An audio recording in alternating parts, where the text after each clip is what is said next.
film director Jane Campion, I just had the house there, and the tour guide showed us like her house was really well.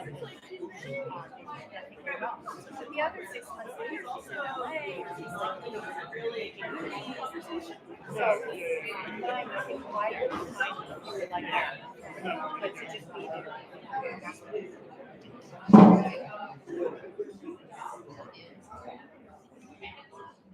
You don't need a question yet. Are the speakers on? Everybody can hear me okay? I don't know if they're quiet. How's this one? Okay. Thank you. How's that? There we go. Okay. I'm blinded. I can't see any of you. I was just gonna say hi. I'm Katie Lee Ellison. I'm also going to raise myself so people upstairs can see me.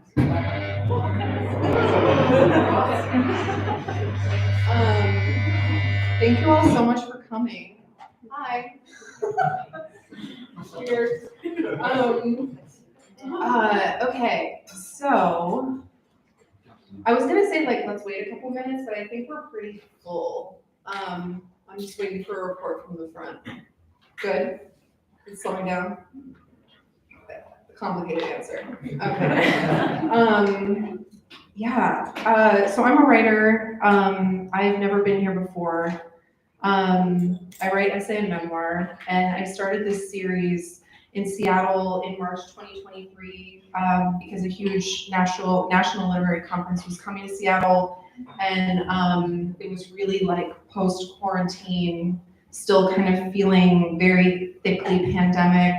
But also, not also, so especially just desperate for connection and like re-engaging a literary community.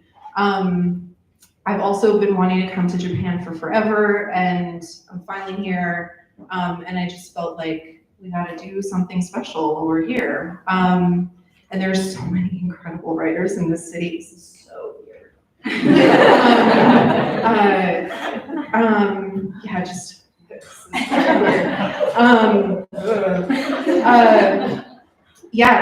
I'm kind of flabbergasted. I think this just speaks like to the power of literary community in this city that maybe is like hiding or like under wraps. And my hope is that somebody takes this and runs with it, or like gets inspired and wants to do it too. I'm here for conversations like that. You know how to reach me. I feel like I've made myself very visible the last couple of weeks because of this thing.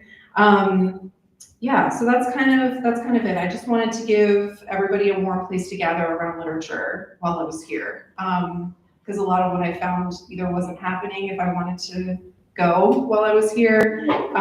That's kind of mostly it. That was it. There was nothing going on while I was here. That's why we're all here tonight. And another critical piece of this is just relationships start here. So I hope you meet somebody new. I hope you find a new reader. I hope you have a new idea and share it with someone. That's my hope for this thing. Okay. Also, I just want to shout out Leo because I got a little interest in taking this on maybe. I'm creating more events like this, so I'm making them very nervous. I'm sorry. But if you want to connect with Leo and chat about how to do this, please do.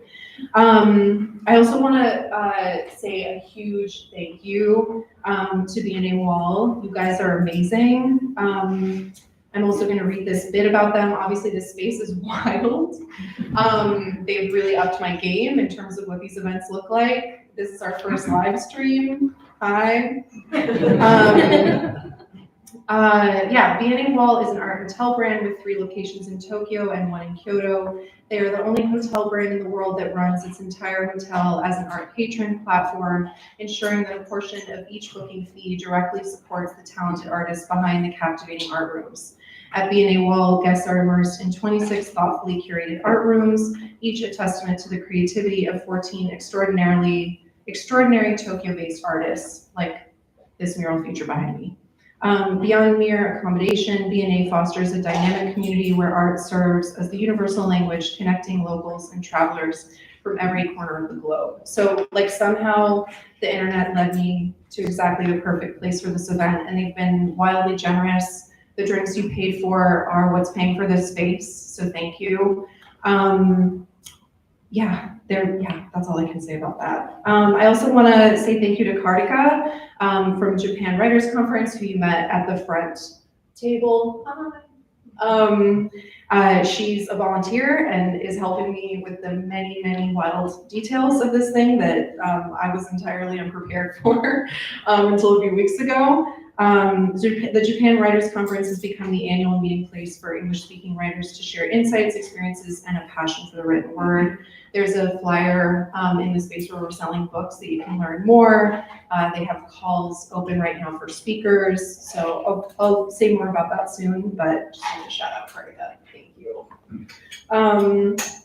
I also want to congratulate Kanako Nishi for your recent prize.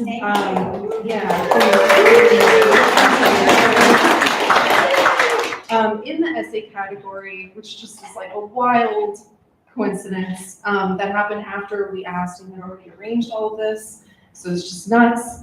I've been getting a lot of traffic from your website. So wow, just congratulations. Also, Kyoko Nakajima, her brand new novel, this is gonna be terrible, and I apologize to everyone. Her new novel, Uragusa, Oh, thank you. Fudoki, just came out yesterday. It's for sale in the back. Yeah, her publisher is holding it up to show you. Yeah, please buy books. We'll have time at the break to do that. And then Ann Tashi Slater also is working. Where are you? Hi. She's working on a nonfiction work called Traveling in Bordeaux, which will be published by Hachette Go in 2025. So there's just like a lot of really exciting stuff happening in this room right now. Everyone is incredible, and I can't wait to talk some more at you about them. Our first reader is Florentyna Leow. Can you believe this is happening? This is so crazy. I don't know, so I usually give like a little personal bit about this, but I don't know any of you. I feel like I know you from all the emails. I guess I'll just say Flory, if I may publicly call you that, is so fun and warm and gave me a million recommendations for what to do. And I also really love that so many of them were like, don't do this, don't do this, don't do this. That's bad, probably. Actually, I usually think this is bad, but now that I'm thinking about it, you should probably do it. It was a lot of that, which I really deeply appreciate. Okay, the official stuff. Florentyna Leow is a writer based in Tokyo. She wrote How Kyoto Breaks Your Heart, which is for sale over there as well, an essay collection set mostly in Kyoto. Her newsletter is called The Adventures of Furuchan, which I strongly suggest you check out. She loves great books, long walks, good conversations, mountains and forests, hiking, cycling, silly jokes, fair remuneration, singing, thoughtfulness, craft, winter sunlight, snowshoeing, quiet hours, bright colors, music, kakigori, hawker food, curiosity, dorky humor, kindness. Please welcome Florentyna.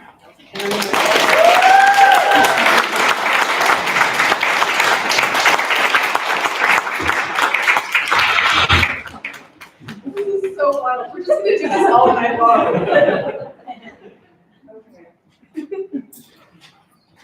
Thank you, Casey, for a very long intro.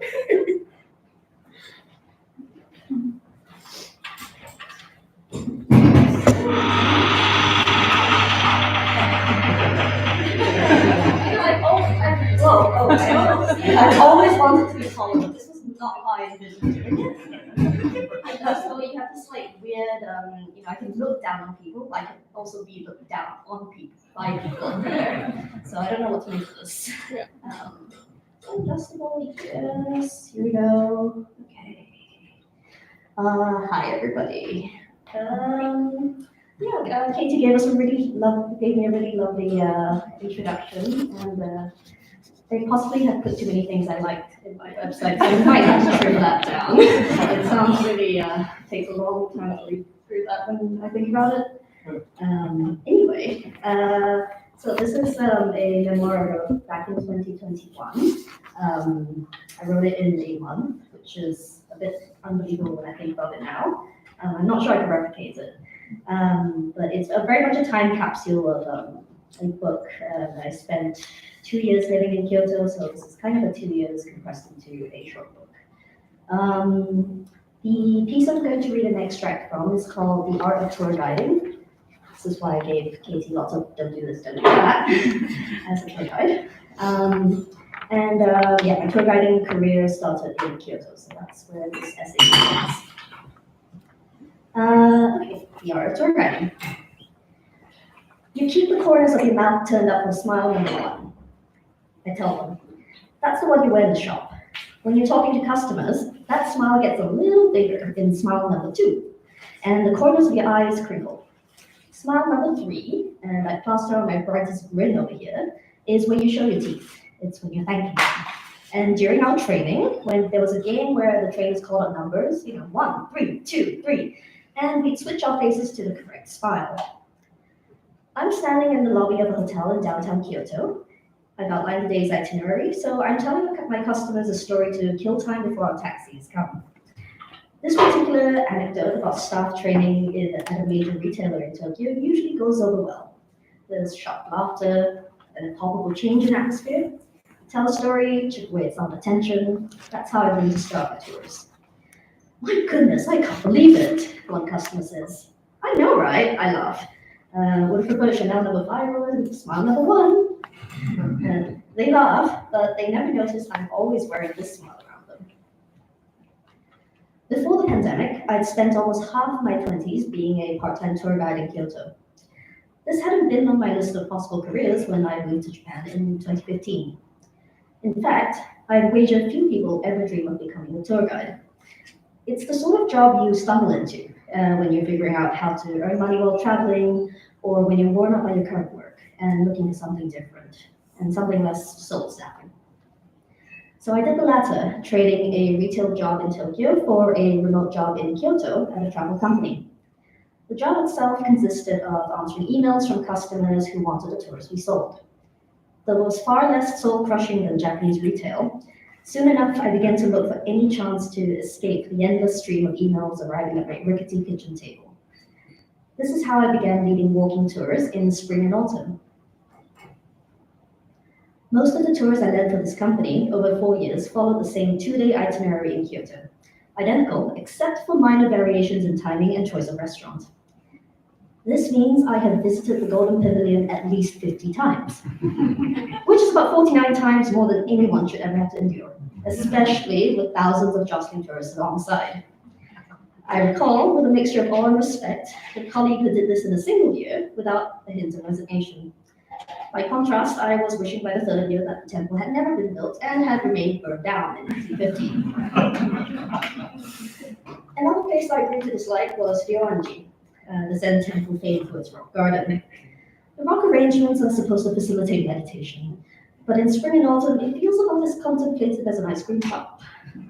Try finding a tranquil moment when everyone behind you is clumping along the narrow ingawa to the gift shop. Arashiyama was even worse. Don't be taken in by photos that show its famous bamboo forest as a people-free piece of paradise, unless you're willing to wake up 5 a.m. when no one else is around. None of these places were designed for the sheer volume of visitors to Kyoto today. Still, I enjoyed leading these tours at first. I liked my customers, many of whom would have read at least one of the suggested books in our pre-tour materials. On our tours, I would highlight the use of borrowed scenery in the Silver Pavilion's garden design, discuss the differences between Buddhism and Shintoism, delve into the history of temple cuisine. An undergraduate degree in Japanese and art history is not directly relevant to most office jobs, I'm sure you will agree, but it was perfect for part-time tour guiding, and I consider myself very lucky. I was a tour guide, which meant to my customers that I was also a Historian, lecturer, personal shopper, interpreter, babysitter, waitress, friend, walking encyclopedia, personal sat-nav, emergency medic, restaurant critic, negotiator of favors, therapist, peacemaker, secretary, entertainer, and on longer tours of people thrice my age, surrogate granddaughter. I was 23, and it was only my second real entry-level job. This put me in a peculiar position. Guiding is a service job, but my older, wealthier customers deferred to me as an expert on the country and a culture that wasn't even mine. I felt like I hadn't earned the director's job. I knew more than they did, but less than they thought I did, and it took a while to get used to lecturing groups of senior citizens. A 2-day tour cost upwards of $800 per person, and it has only become more expensive since. Most of that went towards exorbitant hotel rates and business overheads. I earned less than half that figure per tour, but I routinely carried several $100s in cash to pay for tickets and taxis. I tried not to think too hard about how I was providing a service I couldn't afford. We refer to the measure of our work as the job performance, which strikes me as darkly appropriate. Originating from the Anglo-French parfournier, the old French parfournier, to perform is to fulfill what is required to accomplish a task. In the theatrical sense, it is also to act, to represent, to put on a show. I think of modern work as being true in both senses. It is rarely enough to do the work itself. We also perform versions of ourselves within the bounds of acceptability for our employers, our customers, and to anyone bearing witness. Leading tours, I discovered, was all about performance. It's no coincidence we're sometimes known as tour conductors, directing an orchestra with an ever-changing cast of players and 100 possible hiccups along the way. I was the face of this drama, the only person the customer would meet. But like any film or musical, there was a vast crew of people behind the scenes. The lead up to a tour involves a dizzying web of logistics. Securing hotel rooms, emails, faxes, phone calls, booking taxis, scheduling guides, checking for insurance and pre-existing medical conditions, printing and posting tour materials, booking experience, more emails, more faxes, more phone calls. I felt like a magician at times, sailing on the hard work of the backstage team, presenting the sights of the city as though they were cards up my sleeve. Preparation, practice, sleight of hand, even delight was scripted. It was practically written into our tour manuals. We checked to see if the customer's birthday would be happening on tour, and if it was, we'd order a cake or plan something special. On some level, the customers know it's a part of our job to engineer joy, but they seem to touch nonetheless. I mean, who doesn't like a surprise birthday cake? When I began, I was no storyteller. I'm an introvert. I prefer listening, but tours demanded otherwise, so I constructed a funnier, wittier version of myself. I practiced easily digestible answers to the inevitable, "Why Japan?" I wore huge flowers in my hair and bright orange jackets to stand out in the crowds. I faked the confidence I didn't feel. A friend defines guiding as edutainment, a hideous yet apt portmanteau for what our job entails. Ostensibly, I was imparting knowledge of Kyoto, but I was also performing a narrative of Kyoto, and by extension Japan, that had been constructed through this itinerary. A curated list of experiences and sites that acted as a shorthand for the city. As guides, we were partly responsible for shaping how our customers perceived Japan. Many were interested in specific aspects of Japanese culture, like gardens or traditional crafts. Some came for authenticity, a perilously nebulous concept, and to see a side of Japan inaccessible without an insider. I wasn't Japanese, which probably disappointed more than a few of my customers, but I made up for it with anecdotes from my past life in Tokyo. Some people, I learned, prefer not to be disabused of their image of Japan. Not everyone wants to know that it has just as many problems as their own countries. If they wanted to hear about my experience of working with a Japanese company, I tell them about learning how to bow. So the trick is to bow from your hip and not from your neck, but not how corporate training was a form of hazing designed to break you. I cribbed stories from my colleagues, taking notes on their delivery. The Japanese creation myth is a delicate one to relate, because it involves a pair of gods who are siblings and married. But I've never been able to narrate it quite like my Italian colleague does. perfectly deadpan, just the right amount of eyebrow waggling, and that had customers doubling over in laughter. Instead, I received raised eyebrows and lots of awkward silences. But you move on. I bring out these stories one after another, a constant stream of anecdotes that dried up the moment I went home and collapsed into bed. Back then, I didn't consciously think of this work as performance. On the contrary, I was earnest but wanting to please, and took pride in providing the sort of service expected of me. It felt like a minor achievement when I managed to remember everyone's names within the first 10 minutes. Every tour was the same, but at the same time, no tour was. Each would throw up its own small catastrophes, and I would feel an acute sense of accomplishment every time I finished a tour without mishaps. No taxis missed, no customers lost, no heart attacks, no heat strokes. But I was often convinced they hadn't liked me, although I would hear otherwise from my managers.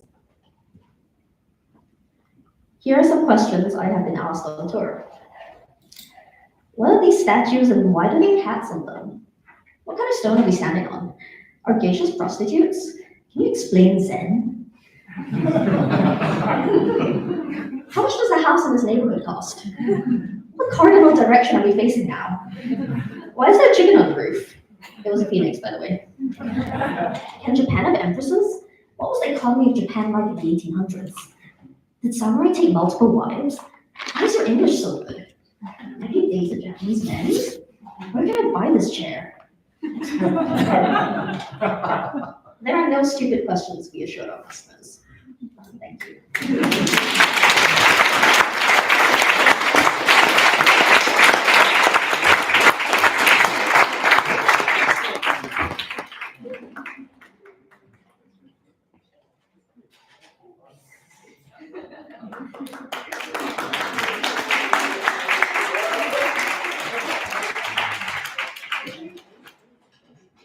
I think that's easier. Maybe. I don't know. We'll move it back and forth. You can do it. I'm gonna stay down here because I'm gonna get off and on a lot. Is that okay, everybody? Great. Thank you. That was beautiful. I love it. Uh-oh. There we go. Craig. Hi. Can I tell everyone what you told me earlier about this this situation here and how you've not done this before? Sure. Okay, because I just did. Great. Cool. So Craig has never done a reading before. I am even more honored. I can't believe it. Yeah, hi. Okay, so I'm just gonna do like the formal introduction because I feel like that's, we want to get it done, right? That's the objective, speed.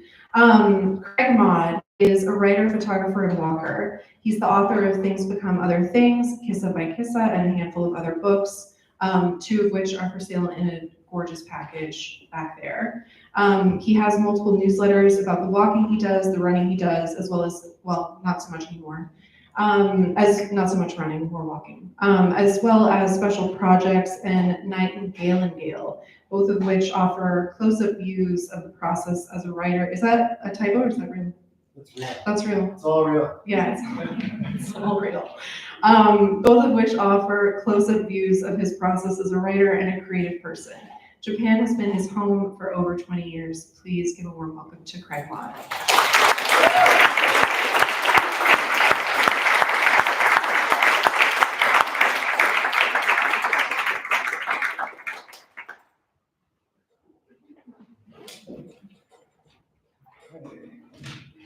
Holy smokes. How's everyone doing? Good? As Katie said, this is my first time ever giving a reading in a context like this. Down, further down, down, a little more down. All right, give me, raise your hands if I'm in the right place. Which place is good? So anyway, hello, I'm Craig. I've lived here for a billion years. A huge thanks for inviting me. This is like really quite miraculous gathering. It was a random email that came like a month ago, if that. And Katie was saying, hey, you want to do a reading in Tokyo? I thought, yeah, that sounds good. I've never heard of that before. there's just so few of these kinds of events. So it's really cool to see this all come together. And it's an honor to be reading with this crew today, which, I mean, there's some big hitters here. I don't know if you know. There's some extremely accomplished people in this room. It's just cool. It's great to be here. So anyway, I'm honored. And thank you so much. I have two of my books are for sale, Kisa by Kisa and Things Become Other Things. Normally they go for, this thing's shaking like crazy. Normally they go for some yen if you buy them separately, and I'm selling them for ichi yen today. I'm serious, it's not a joke. This is real, only tonight. There's like 10 sets of them over there, and the books are kind of like this. They're all printed and made in Japan, and they're collections of, basically there's a strong visual component photography element to a lot of the writing. So it's sort of photo books paired with narrative nonfiction essays is kind of the theory behind those books. So you can buy them as a pair, I'll sign them, I'll do whatever you want. Ichimaen. So the background for this book, I'm gonna be reading from Things Become Other Things. It's sort of interesting in that I was working on this book and I publish my own fine art editions, and I've been working with books for 20 years. And last year I was looking for a New York publisher, and things were not going well. And so I just committed to doing my own edition of the book. And then randomly in June, I got this email from Andy Ward at Random House, and he was like, "Hey, we'd like your book." And I was like, well, okay. I'm already halfway done with printing my edition. It's coming out in November. And they were like, all right, well, that's fine. You can keep your fine art edition rights, and we'll do the hardcover edition rights. So really unique, kind of interesting publishing arrangement. So that is coming out next year, spring 2025. And I'll be really annoying about that online, promoting it going forward. So this I'm reading from tonight is from this book, which has a fried bologna sandwich on the cover. And fried bologna is an important part of this book. And it's essentially, I do these huge walks around Japan. I've walked from Tokyo to Kyoto a couple times. I've walked thousands of kilometers of the Kii Hanto, which is kind of like south of Osaka. And I do a lot of these walks alone, and as I'm walking, there's this kind of natural narrative. I'm not online. I don't allow myself to read newspapers or magazines or do any internet stuff. And there's all these narratives that kind of come out. And so there's a memoir, kind of narrative nonfiction component to these things. So this book is from a walk on the Kii Hanto, reflecting on a childhood friendship with a friend named Brian. And so the whole book is sort of like an epistolary letter to Brian, essentially. And I think that's all you need to know. So I'm walking, Kii Peninsula, and we're kind of writing to Brian a little bit. So here we go. It's called Scale, this chapter from this book. I spend the dark and dreary morning at Scale, a kisa run by an old ironworks guy. The top of his gray head barely comes to my shoulder. 73, turned his garage into a kisa 20 years ago. Use your body when you're young, he barks, and your mouth when you're old. Ha ha! He tells me about the iron he once held and welded, the pungent smell on his hands and his hair. He points with seared digits. He's built many things. He serves an unexpectedly flavorful cup of Colombian beans. I pair it with a sliced cheese pizza toast that sizzles. Pizza toast was the first and only thing I could eat when I arrived in Japan at 19. Me, with my palate forged on SpaghettiOs and Snickers, on Friendly's chicken strips and Wendy's milkshakes. That palate has walked thousands of kilometers around this country, snacking mainly on toast.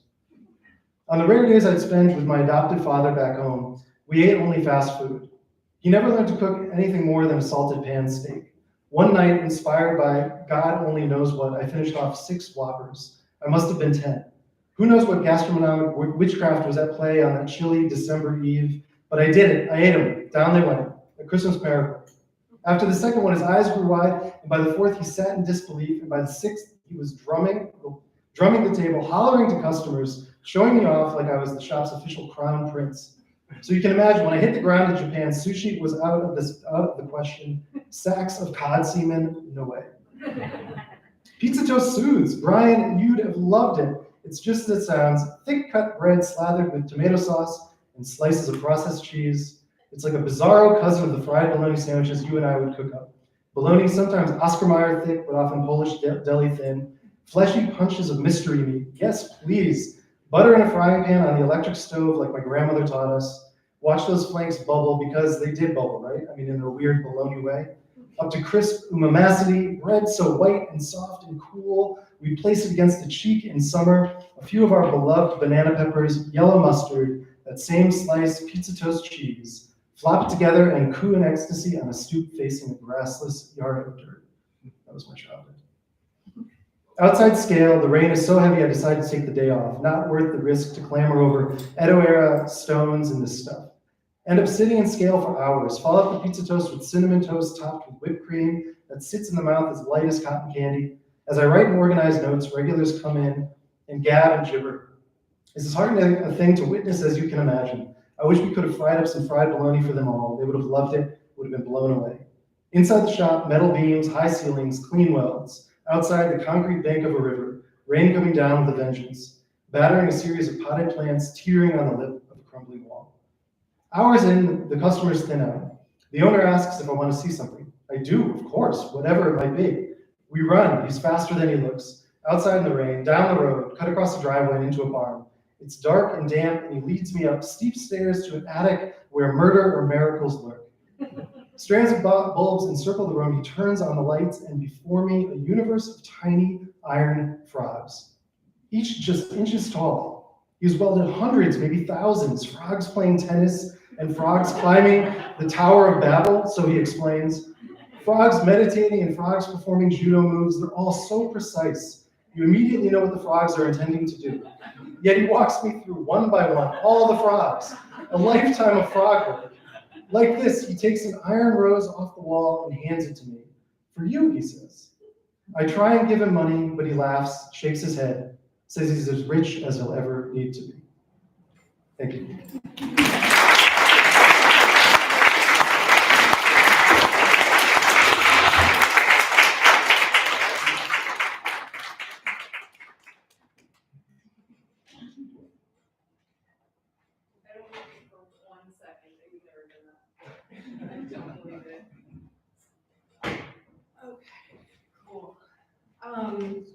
So another,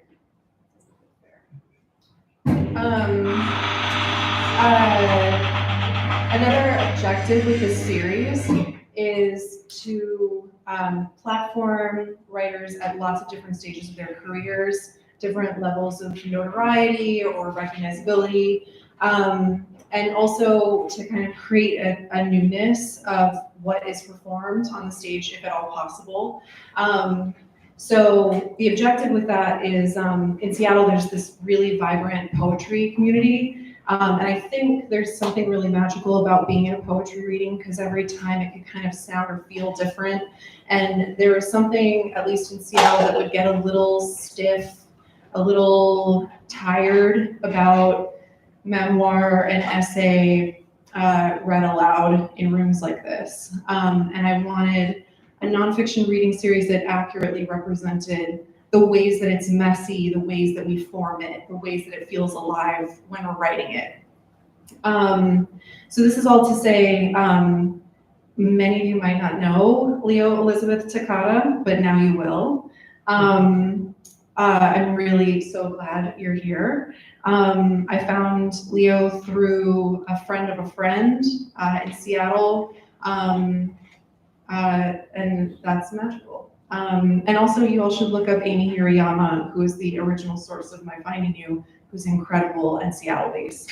Leo Elizabeth Takada is a poet and translator born in Japan, grew up in Scotland, and is a graduate of the Department of Philosophy at Sophia University. They are the screenplay and subtitle translator of Perfect Days, the Oscar-nominated and Cannes Award-winning film directed by Wim Wenders, and their bilingual poetry works include Sapere Romantica, Kyoto Remains, After You, and Future Agenda, and another two. Please welcome Leo.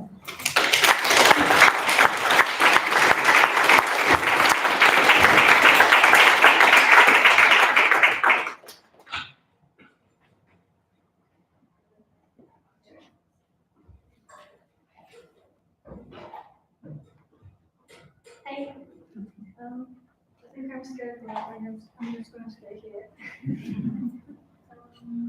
Okay, they has just introduced me. Hi, I'm Leo. And This is my first reading in English. To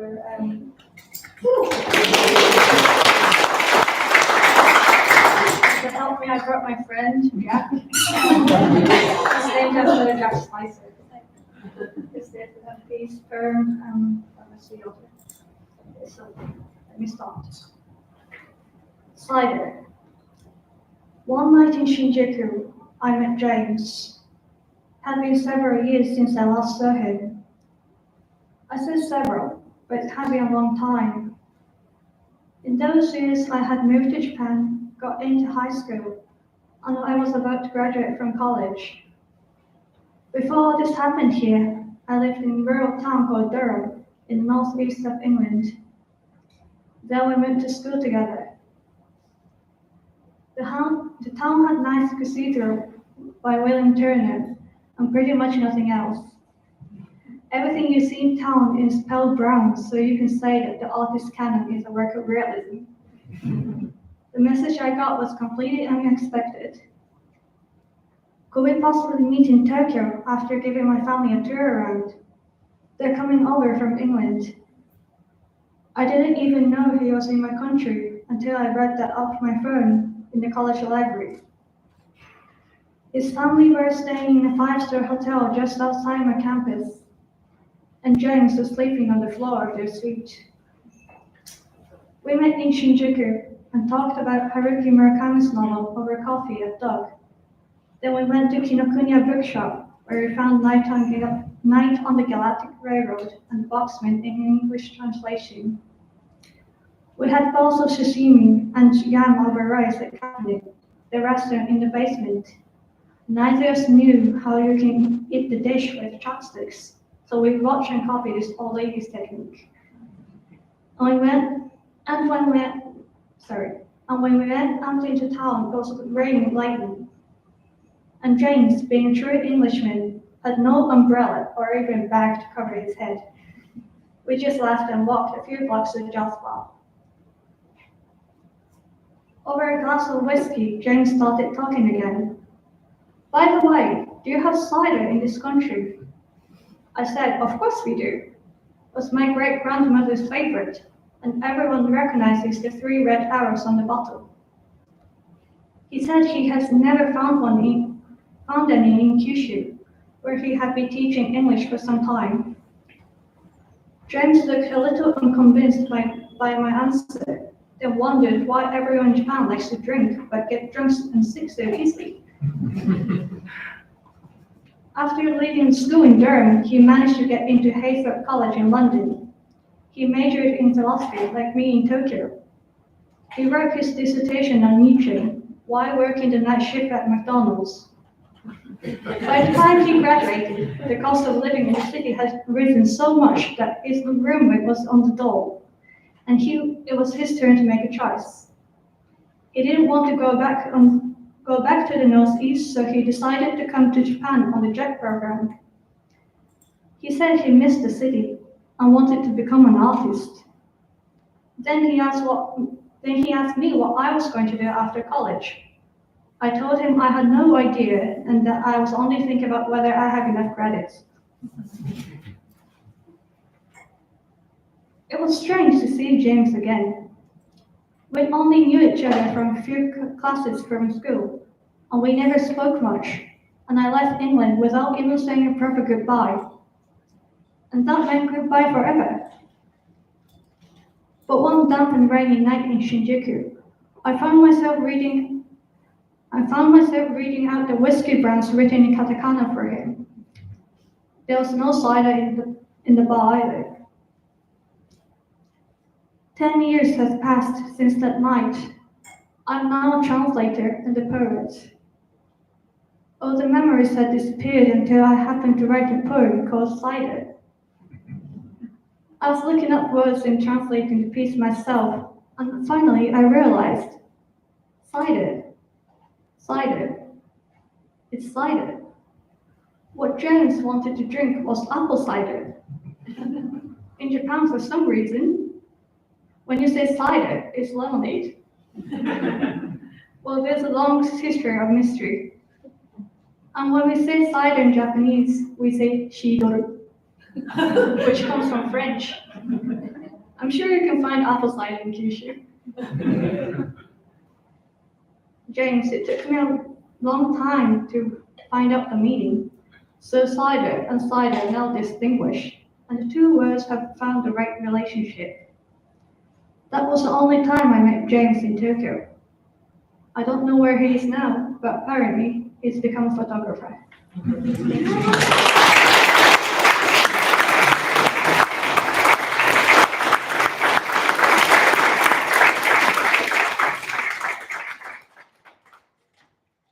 right, we're gonna do a little break. But before we do, once again, books are for sale in that back room. You're also welcome to stand there to get a better view if people by the stairs can't see very well. Please check out the org that Kartik is here representing. She'll also be in there selling books. And I also just want to tell you a little bit about it before we break. Since 2007, the Japan Writers Conference, JWC, has become the annual meeting place for English-speaking writers to share insights, experiences, and a passion for the written word. Past presenters include translator Juliet Winters-Carpenter, columnist Faye McNeil, creative nonfiction writer Ann Tashi Slater, and Naomi Hirahara, among many others. Entirely organized by volunteers, the JWC is hosted by a different Japanese establishment each year, and this year, sponsored by the Futaba Area Tourism Research Association, JWC will be held in Futaba Town, Fukushima Prefecture, free and open to all. Until June 1st, JWC has a call out for 50-minute presentation proposals. All published writers, translators, editors, readers, agents, and publishers in Japan during the conference dates are welcome. There are more details on the flyer, please check it out. There are only like 25 copies, so get your copy of the flyer. See you in like 10 or 15 minutes, like in this form. You know.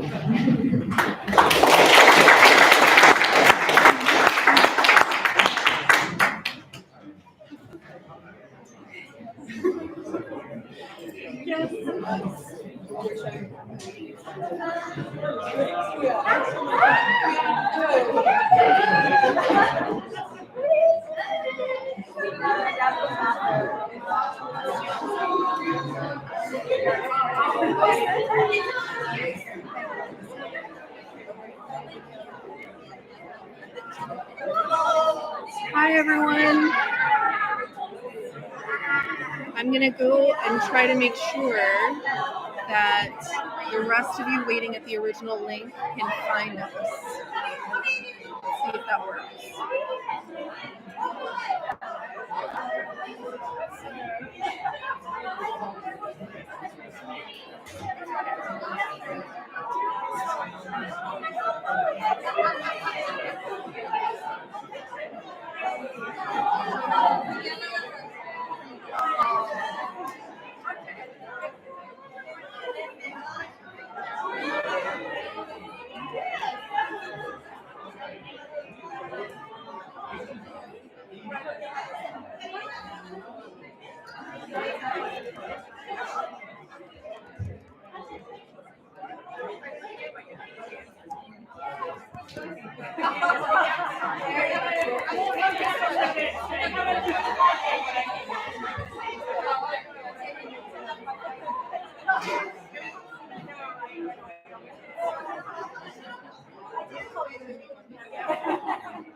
I hope you're having a good time.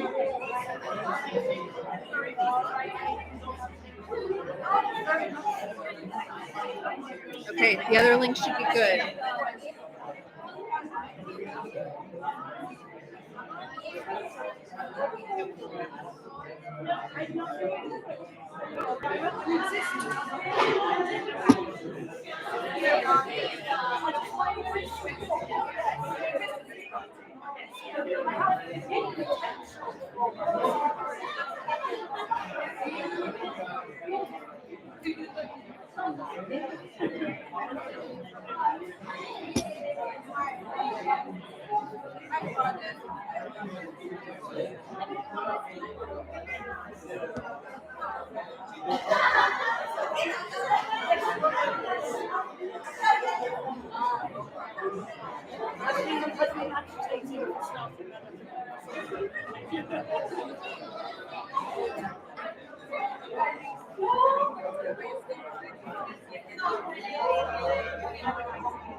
I wish I still lived in the station, but now I moved to somewhere. I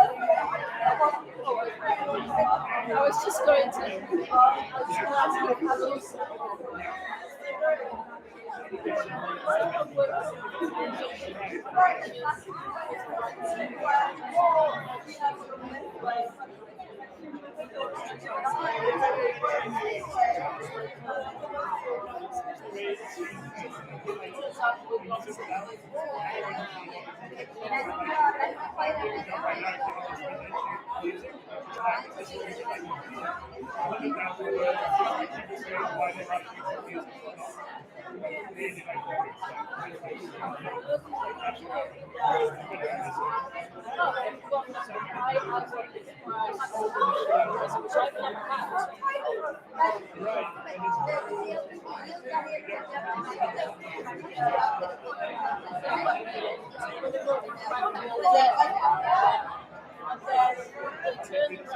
ask you, have you started the competition, but you have to read not published book to get into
You might as well do the whole thing.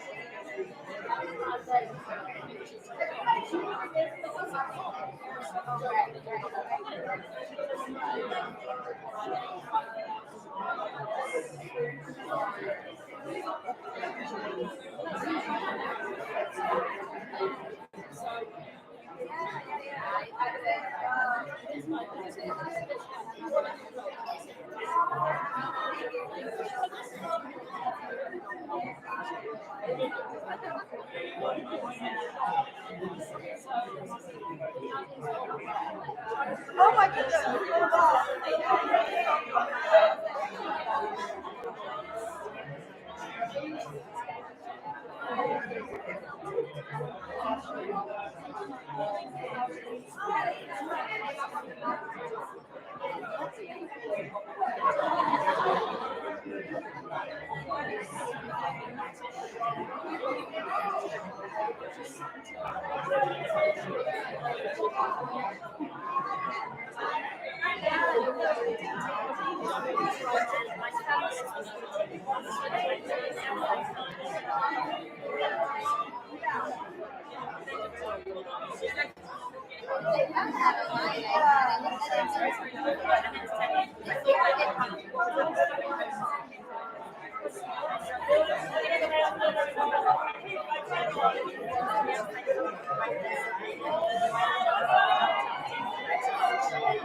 I got hooked up doing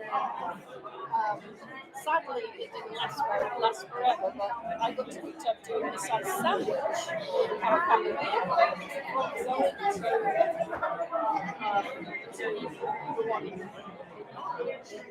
And she was the writer in residence for the course with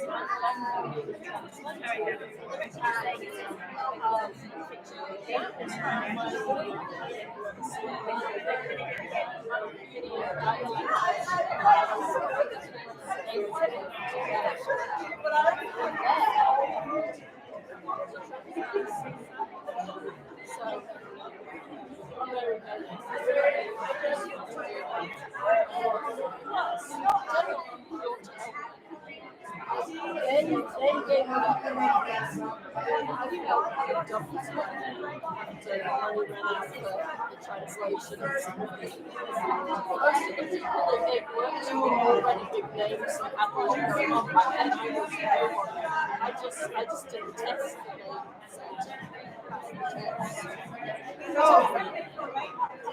Oh, they started me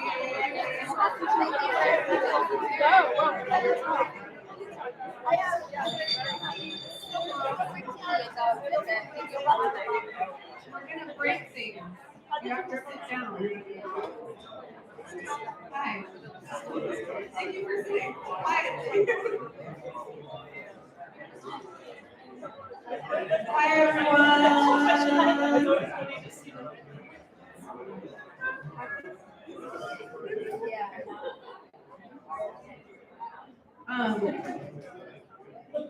I'm so excited that you're all here. It's really, really nice to just like randomly chit chat with you during break. I hope you hang out afterward. Please buy more drinks. Show your like gratitude for the generosity of the space. You know, don't drink too much, but like drink a lot. Okay, I taped up all these little QR codes everywhere. This is a way to donate to NFNR. This is actually our year anniversary. This is our 8th reading. And when I say our and we, I mean me and whoever is willing to help me, basically. So anything you can give helps. It just like pays for time, it pays for software, it pays for coffees. And if you want to go like in on it hard, I will certainly take notice. Something that I'm trying to build out is how to make this community last beyond the events that happen. So afterward, there's obviously this video that is of questionable quality, and I don't know what's going on. I hope all is well with you guys. I'm also doing a professional recording for the first time, so we'll see how that goes. And that will be available after the event for some nominal fee. I don't know what yet. I've never done any of this before. So please keep an eye out for that. But anyway, this is all to say support, support, support. It means everything. It helps it all happen. What else did I want to tell you? Yeah, there's been talk about anthologies. People want an anthology or 7, and I'm like, oh my God, okay. So yeah, all of that helps feed all of that work. We're about to get very serious. The heavy hitters are coming out to play now. Next up, we have Ann Tashi Slater. Hi. I'm just gonna like go direct to the professional stuff because chit chat around incredibly good writers is embarrassing for me. Her fiction, essays, and interviews have been published by The New Yorker, The Paris Review, The New York Times, The Washington Post, Catapult, Guernica, Narrative, Tin House, Agni, and Granta, among others. And shout out to Granta, by the way. They are very much so how I started to find people to ask about doing this. So thank God for them.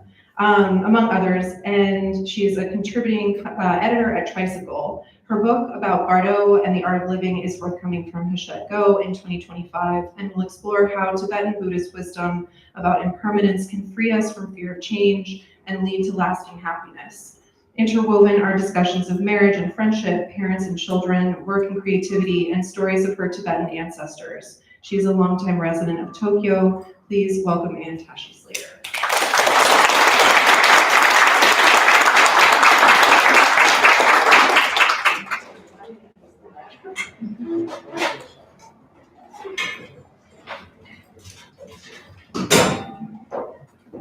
you so much for that wonderful introduction, and thank you all for coming out. It's really lovely to see you.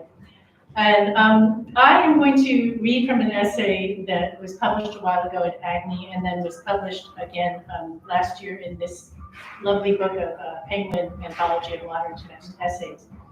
And my mother is Tibetan, so I'm part Tibetan and grew up mostly in California. And as Katie said, I've been here for many years. And the essay is called Traveling in Bardo, and it's about an illness that I had some years ago, and that I ended up feeling that I experienced as Bardo. And Bardo, if you're not familiar with the term, in Tibetan Buddhism, it means many different things, but basically it means between state. And so, for example, between death and rebirth is a Bardo, and between birth and death is a Bardo. When you're sleeping is a Bardo, illness is a Bardo. When you're doing creative work like your writing can be a Bardo because it's a suspension of your ordinary reality. So my connection, my great-grandfather, my Tibetan great-grandfather, helped to bring the Tibetan Book of the Dead to the West in translation for the first time. It was published by Oxford in 1927. And the Tibetan Book of the Dead is a guide to Bardo and how to navigate. And what's interesting is it was written in the 8th century, and it's meant to be a guide for the dead. So for example, when my grandmother died, my Tibetan grandmother, there was a funeral, and they read from the Tibetan Book of the Dead to guide her through Bardo to rebirth. But the book is also intended to be for the living and to help us understand, like, in a world where nothing lasts forever, how do we live and how do we find meaning? And how can we find happiness? So that is the background for what I'm going to read. And so this is from an essay that I wrote related to the illness that I had, that I experienced here in Tokyo. On September 13th, 2010, I lay in a Tokyo hospital, my joints aching and my skin burning hot. Only a faint glow of daylight penetrated my curtained cubicle. The routine of temperature taking, breakfast, and doctor's rounds hadn't started yet. So the room was silent except for the beeping of monitors and an occasional rattling snore from the elderly woman in the next bed.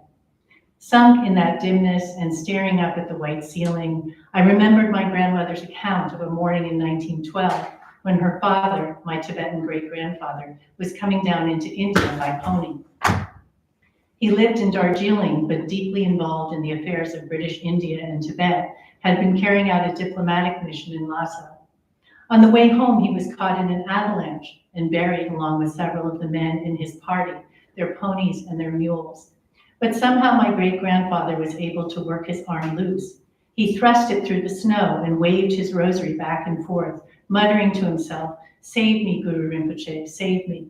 Someone spotted him and he was saved.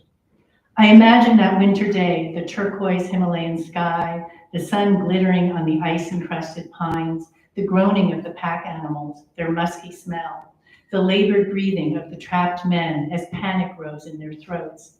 I saw my great-grandfather struggling in his twilit underworld to pull his rosary free and reach for the air, heard him call to his beloved Guru Rinpoche, the 8th century Indian sage who brought Buddhism to Tibet.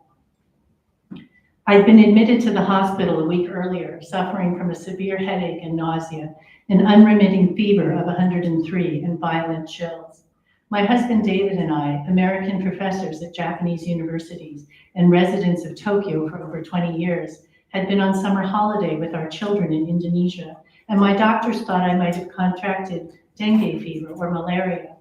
None of my symptoms had abated, and every day new ones were appearing, a jaundiced tinge to my skin, tiny red petechiae dots on my hands from subdermal bleeding, a pebbly rash on my knees. The pain in my joints was so excruciating that I now understood why dengue, if that's what I had, was known as breakbone fever. My Tibetan grandmother was psychic.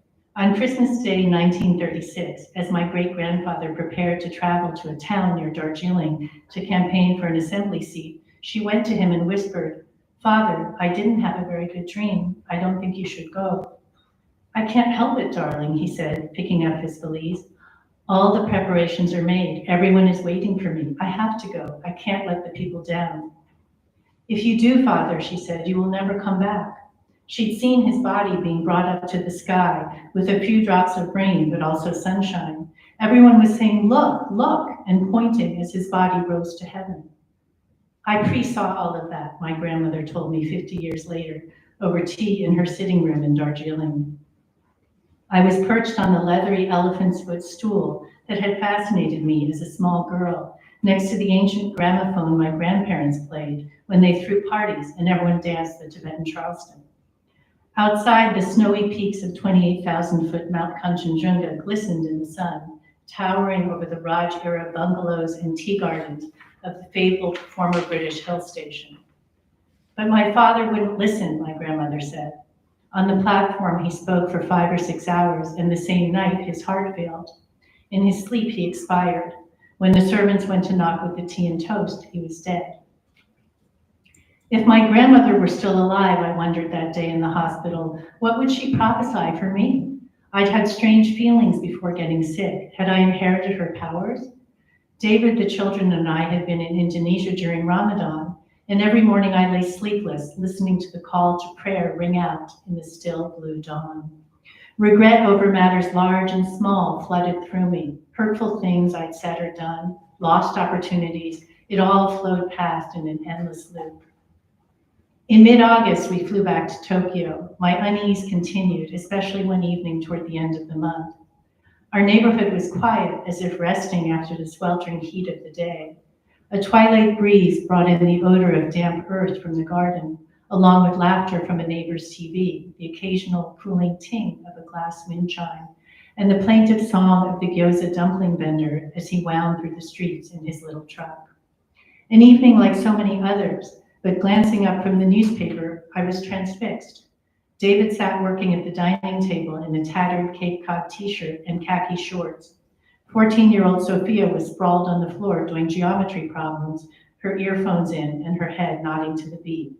12-year-old Henry sat cross-legged on the sofa, mainlining gummy bears and writing out Japanese kanji characters. Our Westie, Mac, slumbered under the table next to his bone, paws twitching as he dreamed his doggy dreams. Before long, it would all fade away. Sophia would leave for college. Henry would go soon afterward. Not much later, Mac would be dead. I saw David and myself retiring from our universities and growing old, someone else living in the house we had built. All the things that hadn't happened yet, but inevitably would.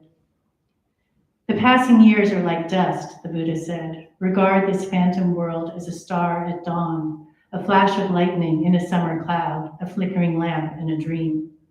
I understood, or thought I understood, impermanence especially well, having written a novel based on the Tibetan Buddhist belief in an after-death journey to rebirth.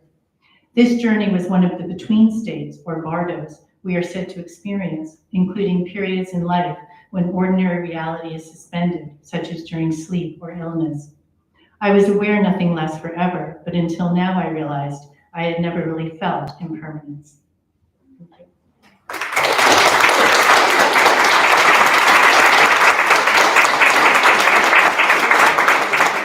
Thank you very much. Thank you. So I had been, as I said, thinking about this and researching it for a long time, and this illness made it very real and very frighteningly real to me. And one of the things that Bardo is about, or the teachings of Bardo, is that you face reality, and by facing reality, then you can move forward, whatever the reality is, whatever it may be. So in my great-great-grandfather's case, if he had not faced the reality that he was buried in the snow and thought, oh well, it's probably not that bad, and so on, then he would have died. And so for me too, in the hospital, that lesson was very, came to me and helped me to have hope as I was going through this experience. So basically, as Katie mentioned, my book that's coming out next year from Hachette Go is about Bardo in our everyday lives. And it can be, it can of course be something really difficult and dark, like illness. It could be the end of your marriage. It could be the death of a parent, all the things that we go through in life. And it also can just be like something like moving to a new city or having a baby, or things that, are just the point, being that our old life is over, right? Whatever, the reality is that we knew. And so it's about, how we, we kind of live like we're immortal, even though we're not, and how can we live in a really meaningful way when everything sooner or later comes to an end. Yeah, thank you very much.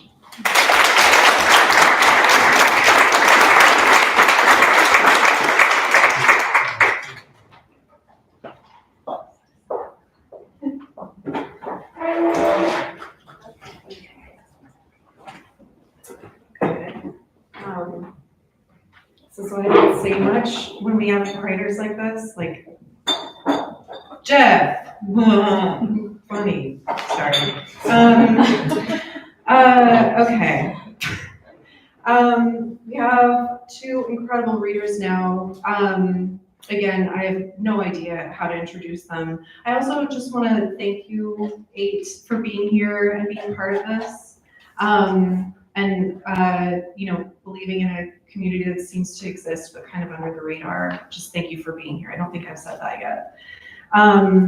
Okay, Kanako Nishi was born in Tehran, where her family had relocated for her father's job. She subsequently lived in Japan for several years before moving with her family to Cairo, Egypt, where she spent 4 of her elementary school years.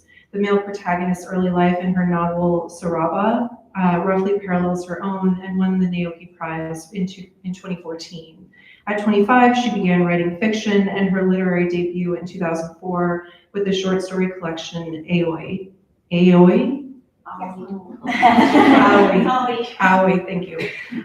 She is also an avid fan of professional wrestling.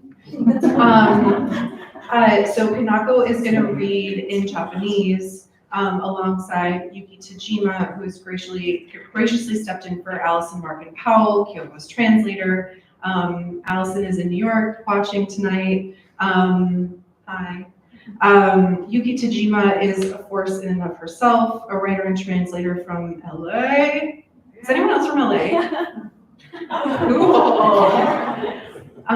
Who's currently based in Tokyo. She grew up reading books in English and Japanese and writes about them and the wonderful Japanese bookstores she encounters at Book Nerd Tokyo on Instagram. Besides books, she thinks endlessly about cultural identity, self-expression, and coffee. Please welcome these two on this weird tiny little stage.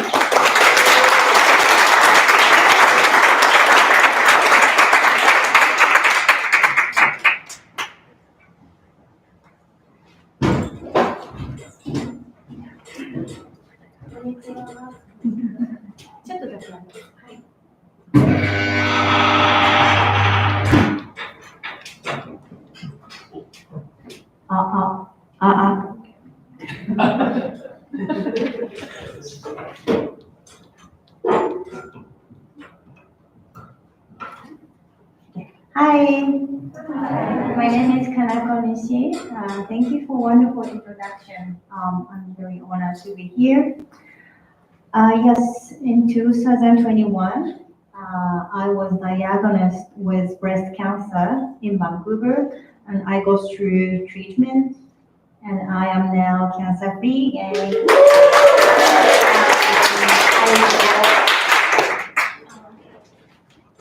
I wrote this memoir, and I got money. Also, I got prize. Prize. Being writer is amazing. No waste, right? Yeah, I'm kidding, but I'm so happy to be here. Hi, Arsen, my translator, and I'm gonna read a part of one chapter in Japanese, back to back. I will follow in English.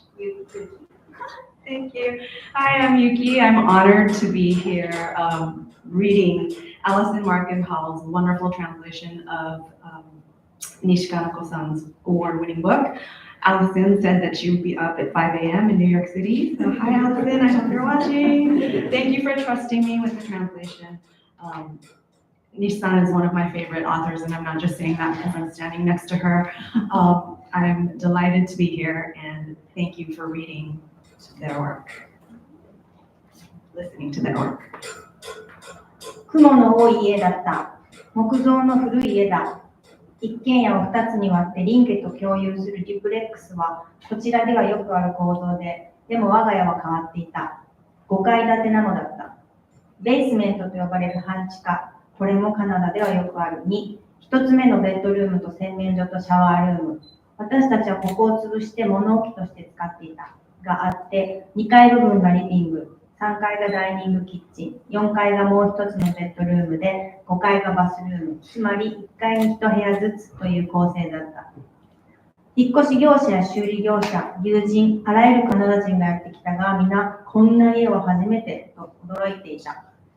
半地下に洗濯機と乾燥機があるので、5階の風呂で出た洗濯物をわざわざ地下まで持っていき、乾燥したらまた最上階まで持っていかなければならない。随分と足腰が鍛えられる家だった。そして雲だ。ダイニングに、半地下に、ベッドルームに、あらゆる場所に雲の巣があった。なるべく掃除はしていた。でもあまりに美しい形状だから掃除せずに残しておいた雲の巣もあった。そもそも雲はみだりに殺してはいけないと小さな頃から祖母に言われていた。彼女は雲が弘法大師の使いだと信じていた。雲はあるものは大きく、あるものは小さかった。そしてあるものは黒く、あるものは透明だった。猫の息が雲を殺さなかったのは彼が根っからの怖がりだからだが、それにしてもたくさんいた。The house had a lot of spiders. It was an old house constructed of wood, a duplex split in two that we shared with our next door neighbors, which was quite common here. But our house was odd. It had 5 levels. There was one bedroom in the semi-basement, as it was called, also quite common in Canada, with a bathroom and stall shower, which we used as a storage space. The living room was on the second floor, as it were. The kitchen and dining area were on the 3rd floor. There was another bedroom on the 4th floor, and the full bathroom was on the 5th floor. That is to say, each level was comprised of one room. Everyone who came to the house, movers, repairmen, friends, all of them Canadians, expressed surprise. I've never seen a house like this, they said. The washer and dryer were in the semi-basement, so you had to bring down the laundry from the 5th floor bathroom, and then once it was dry, you had to carry it all the way back up to the top floor. The house was great for building lower body strength. And the spiders. In the dining room, in the semi-basement, in the bedrooms, there were spiders everywhere. We swept them up as best we could, but some spider webs were too beautiful, their shapes too elaborate, so we left them untouched. Ever since I was little, my grandmother had told me that I mustn't kill spiders without a good reason. She believed that spiders helped to spread the Buddhist Dharma. Some spiders were huge, some were tiny, some were black, some were translucent. Our cat Icky had always been timid, so he never killed any spiders. And anyway, there were so many of them. ある日、私の左足の膝と右足のふくらはぎにぎょっとするほど大量の赤い斑点を発見した。そしてそれらは見つけた瞬間から耐え難いほどの快眠を私にもたらした。前日に友人たちと公園に行き、芝生の上に座ったので、飲みか何かに刺されたのかと思った。友人たちに幹部の写真を送って聞いてみると、彼女たちは何もないらしい。一人が言った。それもしかしたらベッドバグじゃない？思わずうなり声が出た。ベッドバグとはいわゆる南京虫だ。それが家に現れたら大ごとになる。シーツはもちろんベッドマットからソファから衣類からカーテンからとにかく布製のものは全て専門のクリーニングに出さなければいけない。蒼白になった私は重い腰を上げてクリニックに連絡したのだった。腰が重かったと書いた。本当は足を刺される前にクリニックには行かなければと思っていたのだ。右の胸にしこりを見つけていた。シャワーを浴びている時に気づいた。触るとそこだけコリコリと硬かった。その頃バンクーバーは新型コロナの感染者数が最悪の状況だった。ウォークインクリニックに電話してもコロナにまつわる早口のガイダンスが流れて心が折れたり、そもそも予約が取れたとしても対面での診察ができないクリニックが多かったりした。私の英語力では電話での診察は自信がなかった。だからどうしても腰を上げる気になれなかったのだ。インターネットで胸、しこりと検索した。なるべく楽観的な情報が書かれていそうなサイトを選んで、どうやら乳腺炎ではないかという結論に至った。私のしこりは痛くなかったし、よく動いた。よく動くしこりは良性の可能性が高いという情報に勝手にかけた。秋には一時帰国をするつもりだったので、その時に人間ドックに行こうと思った。ウォークインクリニックには、だから連絡をしてこなかったのだ。でも南京虫だ。これは大事である。重い腰を上げてクリニックに電話をした。受話器に耳を押し当てて音声ガイダンスを聞き取り、やっと受付の女性までこぎつけたが、やはりすぐに対面の予約は取れなかった。とりあえずテレメディシンと呼ばれる電話での診療になった。口頭で伝える自信がなかったので、あらかじめ幹部の写真をメールで送っておいた。One day, I discovered an alarming number of red spots on my left knee and on my right calf. From the moment I noticed them, they began to itch uncontrollably. The day before, I had gone to the park with some friends and we had sat on the grass, so I thought maybe these were flea bites or something. I sent photos of the affected areas to my friends and asked them about it, but they had nothing similar to report. Do you think that might be bed bugs? One of them asked. I let out an involuntary groan. If there were bed bugs in the house, it would be a disaster. Not just the bed sheets, of course, but everything made of cloth, from the mattress pads to the sofa covers, from our clothing to the curtains, would need to be sent out to a specialized laundry and dry cleaning service. My face drained of color. I hauled myself up and called the clinic. I had to haul myself up because the truth was, even before these spots appeared on my legs, I had known that I needed to go to the clinic.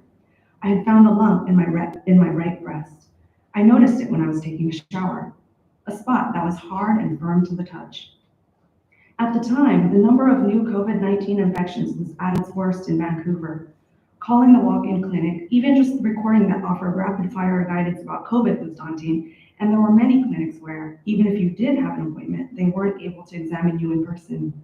With my English ability, I wasn't confident about having a consultation over the phone, which is why I hadn't yet managed to do anything about it. I searched on the internet for lump breast. I selected the site with seemingly the most optimistic information and concluded that it might just be mastitis, inflammation of the breast. My lump was painless and very movable. I staked my faith in the fact that it said, lumps that are movable are likely to be benign. I planned on going back to Japan for a while in the fall and having a full medical checkup while I was there, which is why I never called the walk-in clinic back. But, bedbugs. This was a disaster. I hauled myself up and dialed the clinic. Pressing the receiver to my ear, I listened to the automated guidance and finally reached a woman at reception, but, as feared, there were no in-person appointments in the immediate future. For now, they were doing telemedicine, consultations over the phone. Since I didn't have the confidence to describe my condition verbally, I emailed photos of the affected areas beforehand. 電話をくれたのは女性医師だった。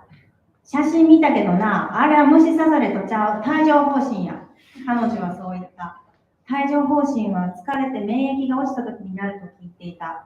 疲れている自覚が全くなかったので驚いた。南京虫ではないんですか？かゆいんですけど。ちゃう帯状疱疹や。薬と一緒に行って。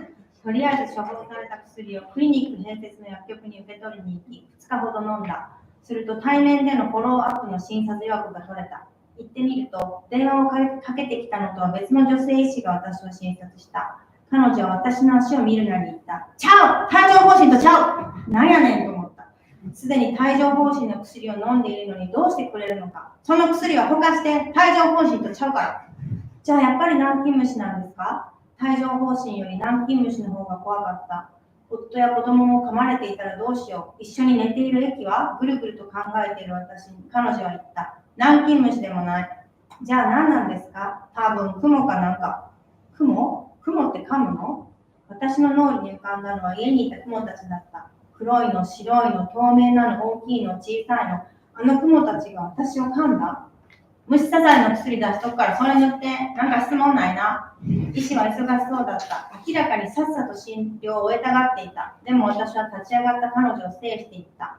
気になることがあるんです。虫刺されと関係ないんやけど。何？時間ないねん、1分だけやで。胸にしこりがあるんです。彼女の表情がわずかに変わった。脱いで、上半身全部。慌てて服を脱いだ。医師は私の乳房を真正面からじっくり見た。それから私をベッドに横たえ、指で胸をゴリゴリと触った。彼女は診察に結局1分以上かけた。あるな、1センチのしこり。よく動くし、見つけにくかったやろ。よく動く1センチという言葉が耳に残った。障害状況から超音波検査に行って、それが2021年5月の終わりのことだった。I received a call from a female doctor. I looked at the photos you sent. Those aren't bug bites. Must be shingles, she said. I had heard that you could catch shingles when you were run down and your immunity was low. I was surprised because I didn't feel fatigued at all. You mean it isn't bed bugs? But they itch. No, it's shingles, I'm telling you. Just come to get the meds. I went straight away to pick up the prescribed medication at the pharmacy that was attached to the clinic and took it for the next 2 days. I was then able to get an appointment for an in-person follow-up exam. When I arrived, the doctor who examined me was not the same one I had spoken to on the phone. It was another female doctor. She took one look at my legs and said, "Oh no, that's not shingles." What the hell? I thought to myself. I'm already taking meds for shingles. Why'd you give them to me then? Get rid of those meds. You don't have shingles. So does that mean that it's bed bugs? Bed bugs were more frightening to me than shingles. My husband and son had been exposed. What would I do? What about Icky, who slept with us? My thoughts raced. It's not bed bugs either. So then what is it? It could be spiders or something. Spiders? Spiders bite you like this. The spiders in our house sprung to mind. The black ones, the white ones, the translucent ones, the big ones, the little ones. Have those spiders bitten me? I'll give you something to soothe the bites. Put that on. Any other questions? The doctor seemed busy. It was clear that she was eager for this examination to be over with already. She had stood to go, but I intervened. There's something that's been bothering me. It has nothing to do with the bug bites. What is it? There's no time. I've only got a minute. There's a lump in my breast. Her expression shifted subtly. Undress, everything above the waist.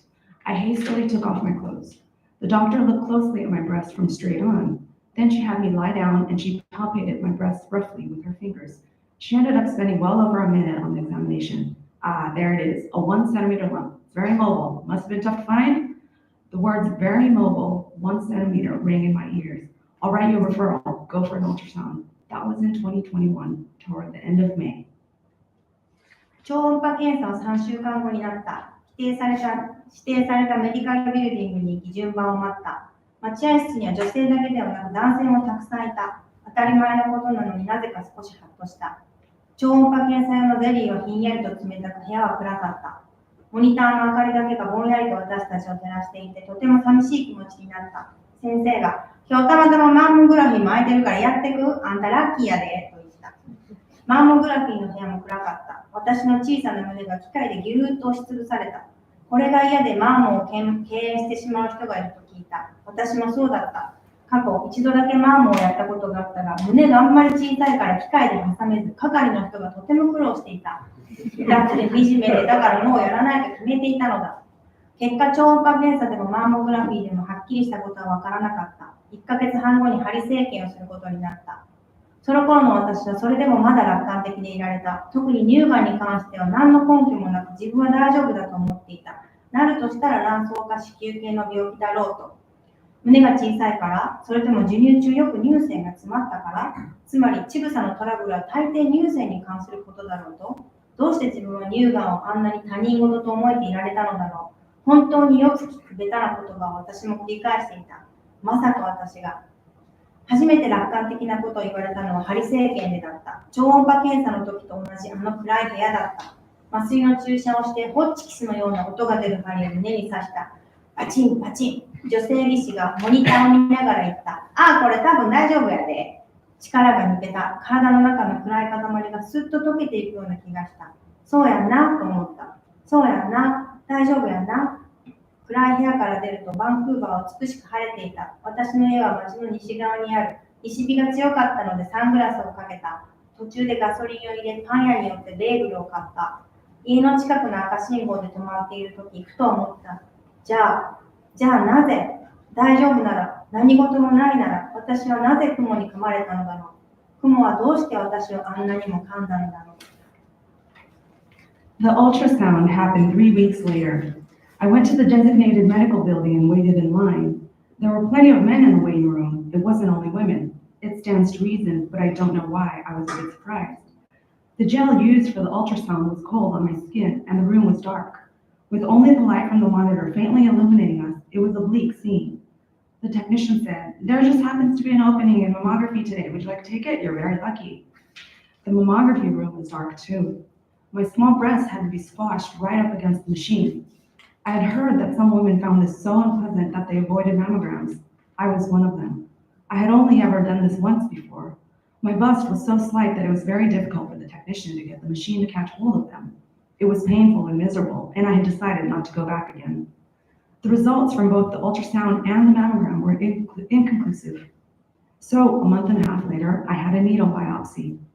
At that time, I had somehow managed to remain optimistic. There was no particular reason for me to think that it was breast cancer. I was going to be fine, I told myself. Was it because my breasts were small? Or because I had often had clogged ducts while I was breastfeeding? I mean, if something was wrong with your breasts, didn't it usually have to do with your mammary glands? I don't know why, but I always thought of breast cancer as something that befell other people. You hear it all the time, it's true, but I kept repeating the same cliched words. I never thought it would happen to me.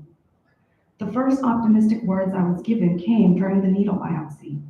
The room was dark, the same as when I had the ultrasound. I was injected with anesthetic and a needle was inserted into my breast. Ba-ching! The needle made a zapping sound like a stapler. The female radiologist was looking at the screen as she said, "Oh, this? You'll probably be fine." My strength drained out of me. It felt as if, all of a sudden, the murky mass inside my body was dissolving. Sure, she's right, I thought. I'll be fine, right? When I left the dark room, it was a beautiful, clear day in Vancouver. My house was on the western side of the city. The afternoon sun was strong, so I wore sunglasses. On the way home, I put gas in the car, then stopped at the bakery to buy bagels.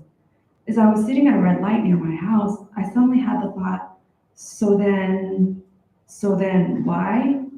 If I was going to be fine, if this was all nothing, why had I been bitten by the spiders? How come I have so many spider bites? Thank you so much.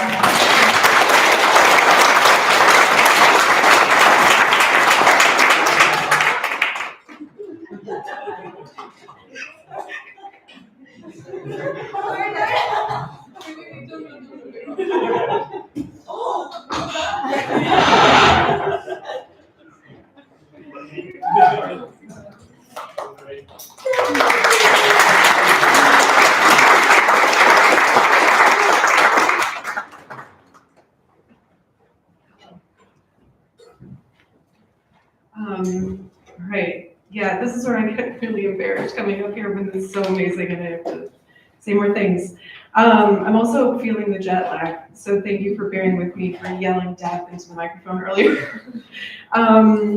Okay, Kyoko Nakajima lived in Seattle a long time ago. Yeah, we haven't talked about that. That's very exciting to me.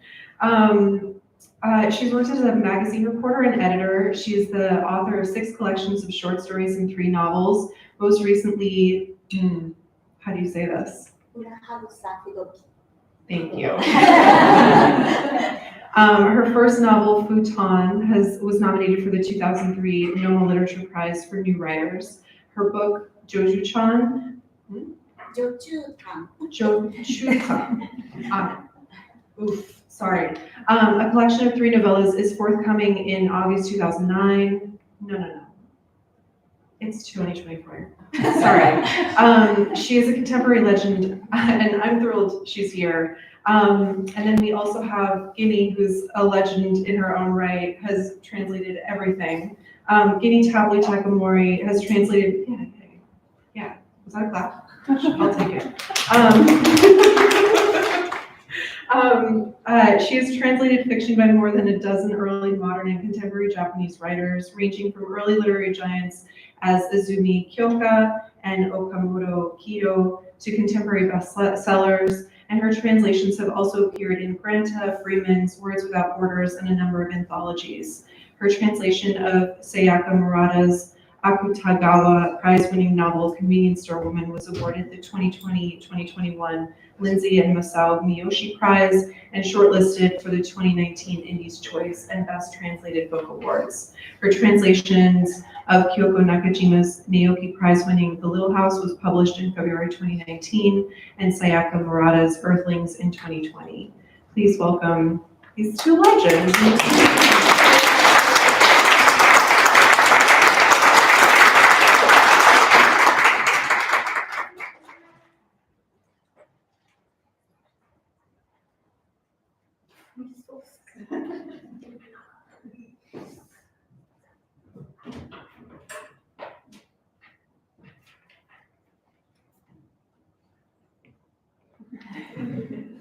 right to left. No, maybe not. そのまま大丈夫です。そのままそのまま。はい。My name is Kyoko Nakajima. Ginny Tapley Takemori. So quiet. Ginny-san, we should have brought our English book here. Yeah, maybe we should. I don't have any. Yeah, actually, We don't have any English books on sale. I'm sorry. but You can you buy can the Japanese find, books. yes, and then you can find them at online bookstore. Yeah. Kyoko Something like that. Sorry about that. Okay, I'll switch language. 今日朗読するのは認知症の父について書いた父のたわごとというタイトルのエッセイです。大学教授だった父は退職後の76歳の時にアルツハイマー型認知症という診断を受け、86歳で亡くなりました。Today we'll read an essay titled My Father's Nonsense, which is about my father's dementia. He was a university professor, but after retiring, he was diagnosed with Alzheimer's at the age of 76 and died when he was 86. このエッセイを書いたのは2010年、14年前のことになります。父の他界はそれから4年後のことでした。今年は父の10回忌ですので、今日皆さんの前で父を思い出すこのエッセイを朗読する機会を得たことを大変嬉しく思っています。I wrote this essay in 2010, 14 years ago now. My father passed away 4 years later, so this year it's the 10th anniversary of his death. I'm really happy to have the opportunity to read this essay to all of you in his memory. 父のたわごと。 My father's nonsense.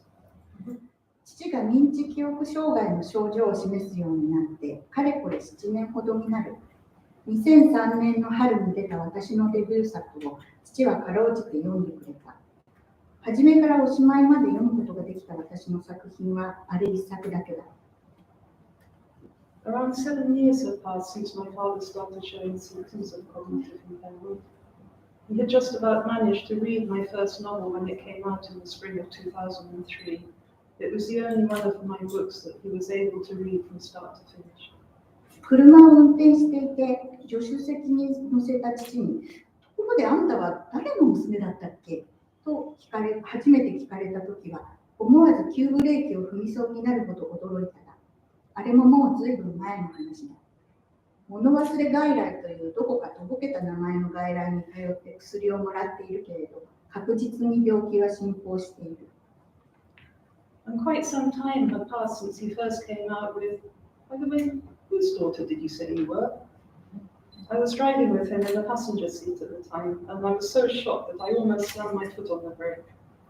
He was attending a clinic with the somewhat ridiculous name Forgetfulness Clinic and taking medication, but his illness was steadily progressing. それでも3年前は一緒に海外旅行もした。フランスに住んでいる姉一家が南仏の避暑地の一軒家を借りてくれたのだ。ウキウキする母と私に向かって、どこへ行くんだ?どこへ行くんだと父は成田空港で何度も聞いた。フランスよ。フランスですってば。私と母も意地になって何度も答えた。3 years ago, we had gone on a trip abroad together. My sister, who lives with her family in France, rented a summer house in the southern seaside resort for us. My mother and I were in high spirits at Narita Airport, and he kept asking, "Where are we going? Where are we going?" "France," we answered time and time again. "France, I told you." フランスについてもそこがヨーロッパとわからなかったが、久しぶりの旅で機嫌ばかりが良くて、空港からパリ市街へ抜ける道を義兄の兄の車で走りながら、これは熊谷からマゲチへ続く道。マゲチっていうのは父のふるさとですね。セーヌ川を見ては、これが荒川と。Even after we arrived in France, he didn't understand that we were in Europe. But still, it was the first trip he had been on for ages, and he was in a good mood. As my brother-in-law drove us from the airport to the Parisian suburbs, he explained to his grandchildren that we were on the road from Kuragaya to Magechi, which was his hometown. And upon seeing the river Sen, he exclaimed, "There's the Arakawa River." 夕食時になると必ず食欲がないと言い出し、しかし隣のテーブルをちらっと見て、柿くらいなら少し食べられるかな。生柿が大好物なの。フランスの海辺町で柿は驚くほど安い。1ダースも運ばれてくるのをペロリと平らげて、柿を食うのは久しぶりだなというのが日課になった。When we went out for dinner, he said, as usual, "I'm not hungry."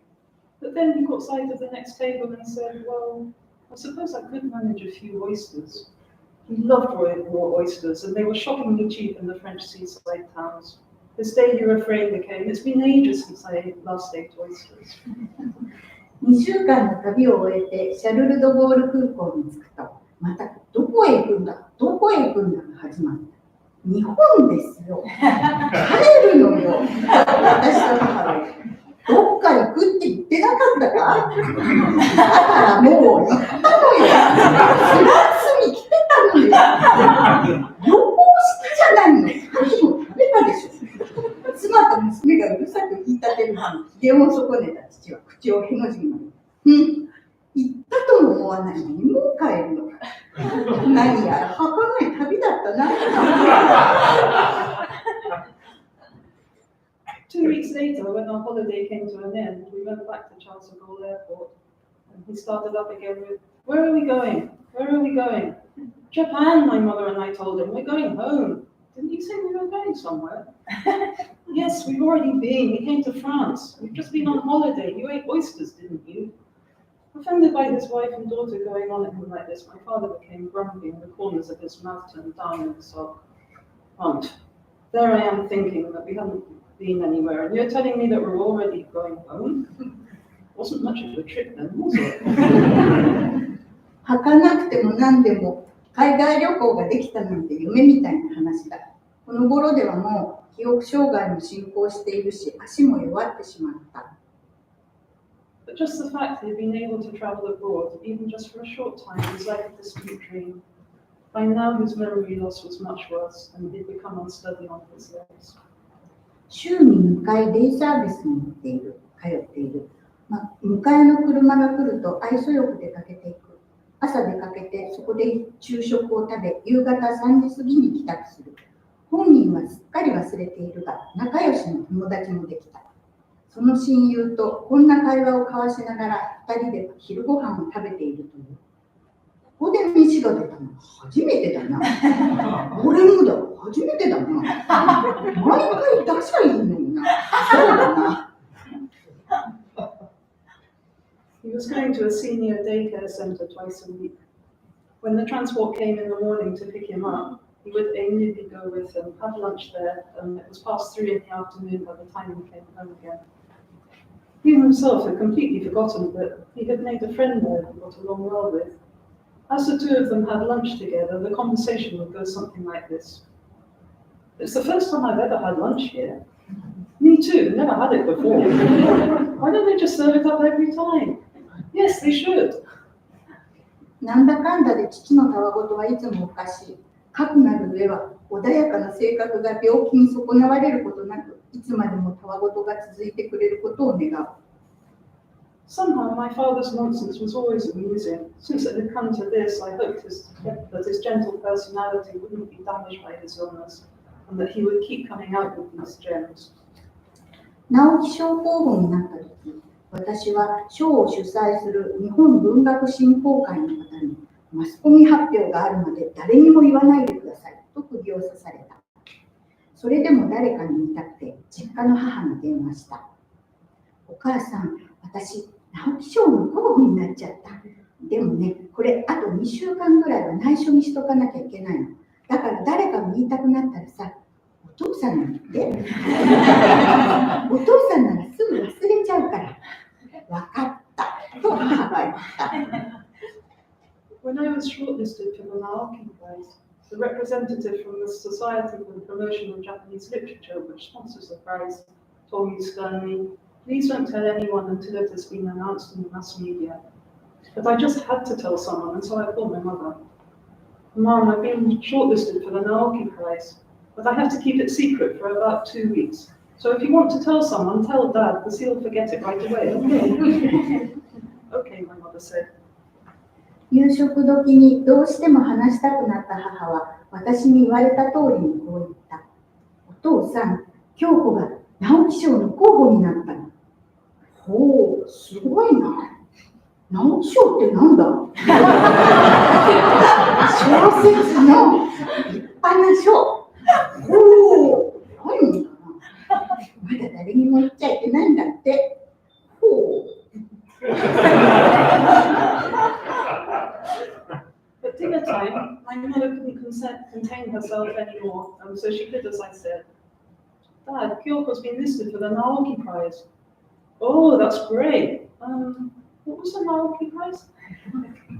It's a famous prize for fiction. Oh, that's a really big deal.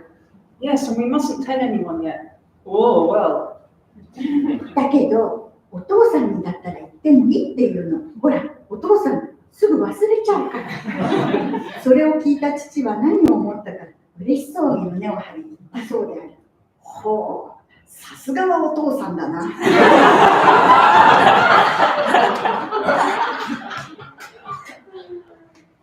But she said I could tell you. After all, you'll forget it right away. I don't know what went through his mind when she said this, but he apparently puffed up his chest and said, oh, she can always rely on her old daddy.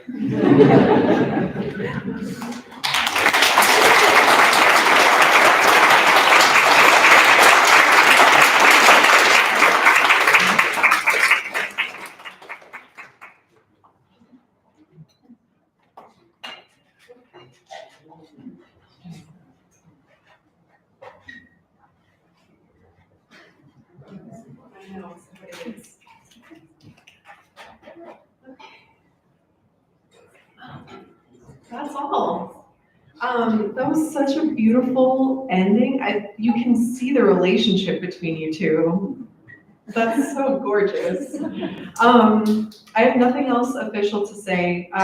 Just thank you. I can't believe this building is filled with people for this. It is ridiculous that I did this. Thank you for being part of it. Thank you all so much. I wish I could see all 8 of you. There's another one. Hi, thank you. Where's Leo? There you are. Hi. Thank you all. Any questions? Okay, cool. Buy some more books, buy some more drinks, say hello, hang out. Thank you. That's it.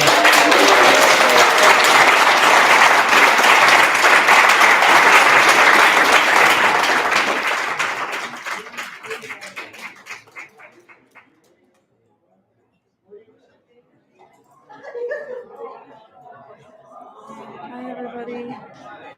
Thanks for watching.